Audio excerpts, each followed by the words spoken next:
Hey everyone, recently in a Twitter exchange, Socialist Congresswoman Ocasio-Cortez says that Republicans like me are dismantling America's safety nets. No, honey, the only one who's threatening to dismantle America's safety net is you with your $93 trillion Green New Deal. There are people who actually need this, and because of the inflation you're going to cause, they won't be able to have that. Our country is not great because of our welfare system. It's not great because of stimulus checks or government handouts. It is our freedom that makes America the greatest country in the world. I get that, and I'll continue to fight every day to preserve that freedom. Sadly, AOC and the left want to strip that freedom and replace it with big, overreaching, tyrannical government. Listen, Sandy Castro, or Cortez, supports a government welfare state with cradle-to-grave handouts. I think that sounds like hell, and government crumbs will never be enough to satisfy the human desire for true liberty. Do you know who agrees with me? The people of Cuba, who are risking their lives right now to stand up to the communist dictatorship and say we refuse to be under government oppression. We choose freedom.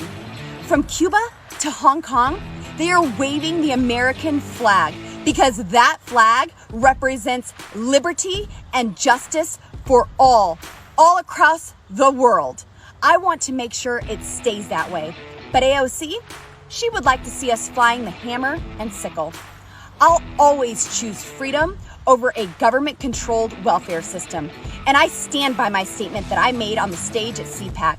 Free thinkers, liberty-loving Americans don't want handouts. We want to be innovative. We are rugged individuals and we can do better taking care of ourselves than government ever could. We don't want a welfare state. We don't want the federal government knocking on our doors, pushing the Fauci ouchie. We want them to leave us the hell alone. Listen, y'all, I have trended 3 times over the last several days, including hashtag Lauren Boebert is a monster and other lies saying that I took PPP loans, which I did not. Even the rag CNN confirmed leftists are lying about me.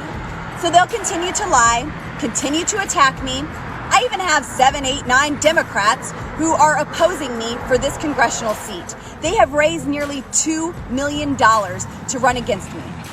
So right now, I need your help. I need you to go to laurenforfreedom.com, chip in, and help me in this fight today. God bless you, and God bless the greatest nation this world has ever seen, the USA.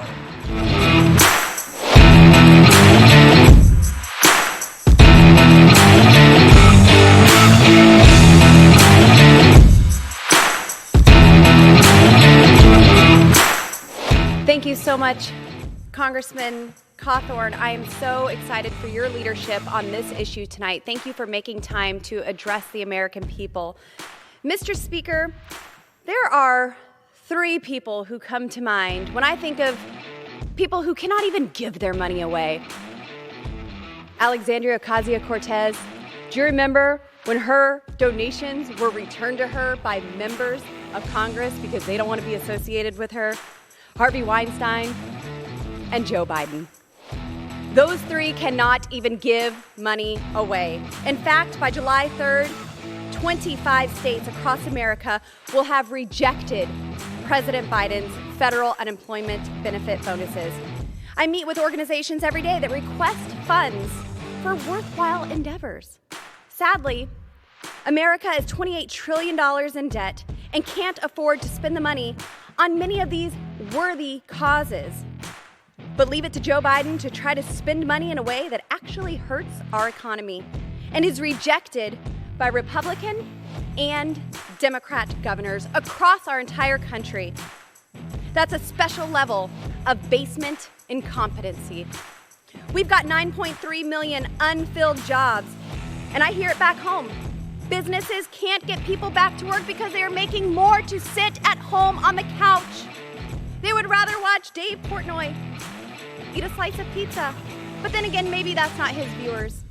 Maybe it's more of the folks sitting back watching Joy Behar and The View cackle and demonize our country and all of our worthwhile efforts to restore dignity in this nation. The Biden regime is literally incentivizing laziness. But then again, they set that example on a regular basis, calling it quits in the middle of the day. When's the last time the president hasn't called a lid before his afternoon snack? In my home state of Colorado, many corporations are offering bonuses that small businesses can't afford.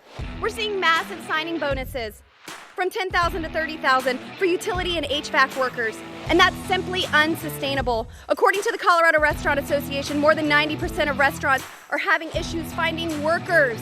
I'm one of them.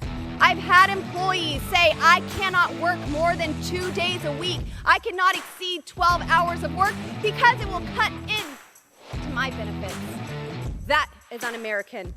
Joe Biden is quickly becoming the greatest threat to small businesses since Fauci's fraud.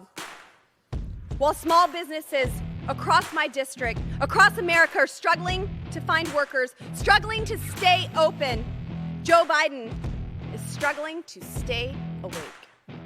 I'm calling on this administration to end these excessive federal COVID payouts and stop de-incentivizing work.